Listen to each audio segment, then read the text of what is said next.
Hey y'all, welcome back to another ballistics gel test. Today we're going to be shooting Hornady Black 75 grain boat tail hollow points out of the 223 Remington. And here is the box for that Hornady Black ammunition. I will give it to them. The box is really cool looking. Let's flip it around to the side. There it has your info. 75 grain boat tail hollow point is what we'll be shooting. It's got your little Gadsden flag watermark stamped in there. Let's take a look at the back. Here is your promo info. This just talks about Hornady's Black brand ammunition. You can stop, pause, and read all that if you would like to. Go ahead and flip it over to right here. See if I can get it to focus. There is your ballistics information, or your velocity at least. Let's go ahead and open the stuff up and take a look at some of the ammo itself. And here it is. Nice, clean, pretty brass per standard. With Hornady, the brass is always really nice looking. Yank one out, and there it is. There's your 75 grain hollow point. Let's shoot it and see how it does. And the test rifle today is my CZ527 carbine. It's got an 18 or 18.5 inch barrel. I don't exactly recall. Chambered in 223, of course. Up top, I've got a Vortex Crossfire 2 3-9x40 scope. And coming on back, I've got one of my leather cartridge pouch cuffs, which incidentally perfectly holds a CZ527 magazine, coincidentally enough, so it works for that as well. Check out my website, masonleather.com. I would absolutely love to make you one. And coming around to the other side, I've got to show you, I've got my wild bore design. We'll be taking 3 shots from 100 yards, firing into 10% ballistics gel that has been calibrated to meet the FBI's ballistics testing protocol. And while ballistics gel isn't an exact proxy for big game, it does provide a repeatable medium through which to test various bullets and ammo against each other. After the shots, we'll examine bullet expansion, weight retention, penetration, and velocity. My goal is to provide hunters like you and I with the most objective information possible to help us make the best choice for our particular hunting situation. The ballistics gel in this video has been sourced from Clear Ballistics. You can find a link in the description. So let's go ahead and shoot it.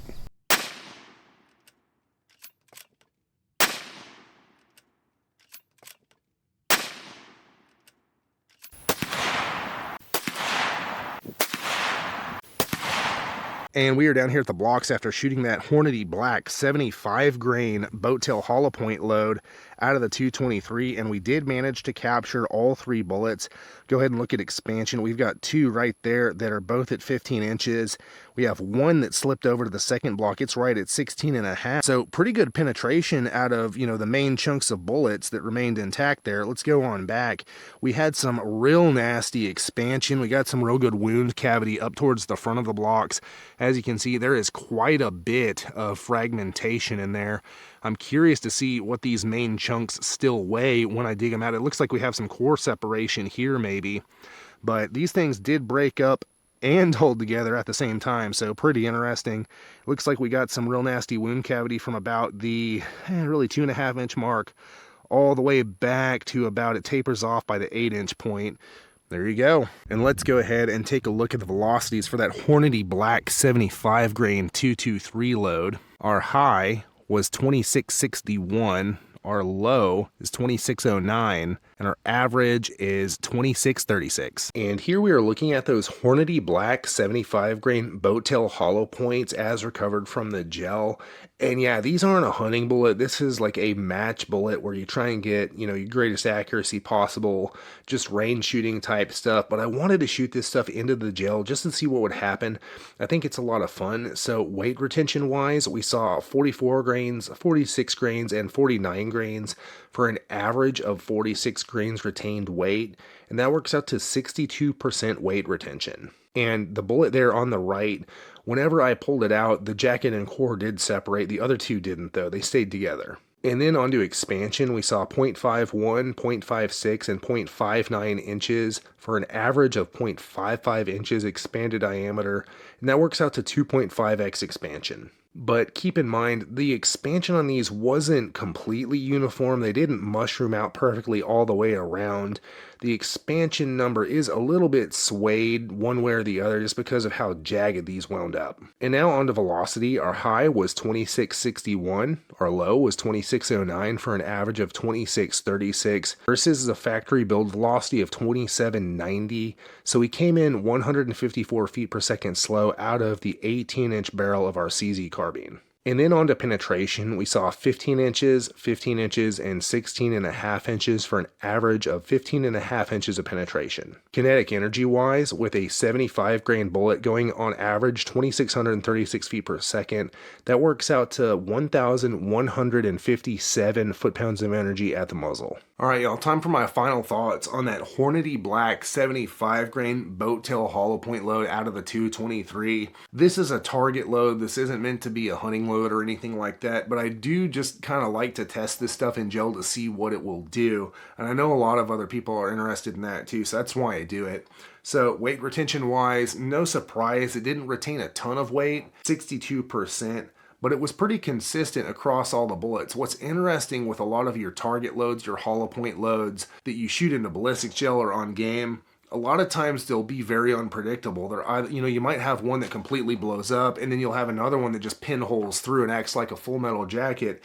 At least these were consistent in that they did expand, they did open up, and they did maintain a majority of their weight. And then onto expansion, 2.5x expansion, but it wasn't super consistent. They didn't like mushroom into perfect round mushrooms. They were kind of jaggedly expanded. Not super surprising. It's a match load, a target load. It's not meant for hunting. Not surprising it didn't expand, more evenly. Velocity wise, we came in 154 feet per second slow versus factory build velocity. That's a lot better than a lot of other ammo out there. And keep in mind, we're shooting this out of an 18-inch barreled carbine, but I think that's appropriate. Most people shooting 223 these days are doing it from a 16 or 18-inch barrel. Yeah, there's longer barrels out there, but especially with this kind of ammo, especially with Hornady Black, I don't think most people are using longer barrels, so I think it's an appropriate test. And then penetration-wise, it penetrated pretty good, 15.5 inches. That's more than some other 223 loads, not as deep as others. It's kind of middle of the road. And again, this is just a match target ammo, so penetration is really, it's a toss-up. Who cares? It's just something to look at. And then kinetic energy-wise, with a 75 grain bullet going 2,636 feet per second on average, we're looking at 1,157 foot-pounds of energy at the muzzle. Very consistent with a lot of other 223 loads I've tested. So at the end of the day, what would I use this particular ammo for? Well, I wouldn't really use it for hunting, that's for sure. I think there's some better options for that. It didn't do horrible. Target shooting, that's what I would use it for. If my gun liked it and I was trying to, shoot some tight little groups on paper, that's what I think I would use this ammo for, and that's what it's marketed as. So all in all, overall, I think it did pretty good. If you've used this ammo for anything, let me and everybody else in the comments know how it did for you. Hey, if you enjoy these videos, check out my website, masonleather.com, and get yourself some leather gear handmade by me just for you. I've been handcrafting leather gear for hunters for over a decade, and I would love to make you something. The link is in the video description. And check out my channel for more hunting ammo ballistics gel tests. I have some big news. Lots of you have emailed me or commented how much value you get out of my videos. And you've asked me, how can you be a part of this and help support the channel? Well, I got to work and now I have a way. I've created a Patreon account where you can join me in helping our fellow hunters. Click the link in this video's description and watch my Patreon welcome video, where I describe to you how your help will impact this channel and our community of hunters as a whole. And when you join me on Patreon, you'll get a lot more than I can give you here on YouTube. You'll have to go watch that welcome video linked in the description to find out the details. I'll see you there.